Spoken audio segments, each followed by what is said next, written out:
आपण पाहताय झी 24 तास। आज अंगारकी संकष्टी चतुर्थी आहे आणि अंगारकी चतुर्थी निमित्तानं राज्यासह देशभरात ते गणपती मंदिरांमध्ये भाविक दर्शनासाठी मोठी गर्दी करतात।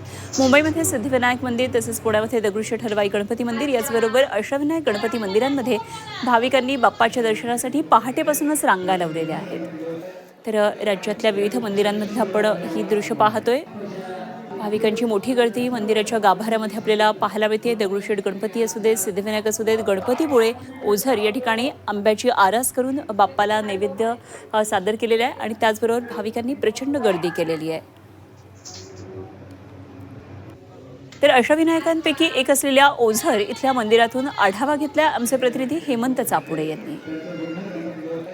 या वर्षातील ही पहिली अंगारकी चतुर्थी आणि अंगारक चतुर्थीनिमित्त अष्टविनायक ओझरच्या विघ्नहर नगरीमध्ये मी आता आलेलो। आपण या ठिकाणी जर पाहिलं तर लाडक्या बाप्पाला या ठिकाणी आंबे असतील, पेरू असतील यांचा महानैवेद्य दाखवण्यात आलेला आहे। तर चतुर्थीनिमित्त लाडक्या बाप्पाचा गाभार आकर्षक अशा विविध फुलांनी सजवण्यात आला असून लाडक्या बाप्पाला सुवर्ण अलंकार सुद्धा परिधान करण्यात आलेले आहेत।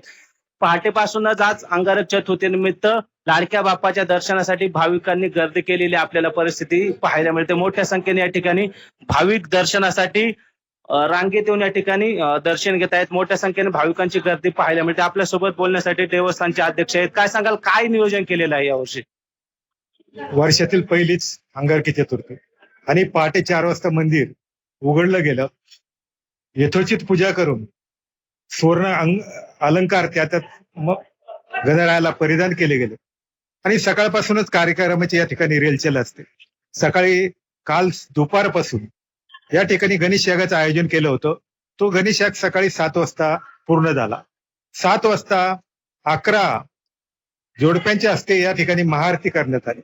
दुपारी 12 वाजता पुन्हा एक आरती करण्यात आली आणि ओझरचा एक विशेषता हे महिलांचा सन्मान करण्यासाठी या ठिकाणी आम्ही एक गंगा आरतीचं आयोजन केलेलं असतं। 5 कर्तृत्वान महिलांनी या ठिकाणी संधी दिली जाते। त्याचबरोबर 8 ते चंद्रोदय होईपर्यंत या ठिकाणी कीर्तनाचं आयोजन केलं जातं। हेमंत चापुडे, झी मीडिया, ओझर, पुणे।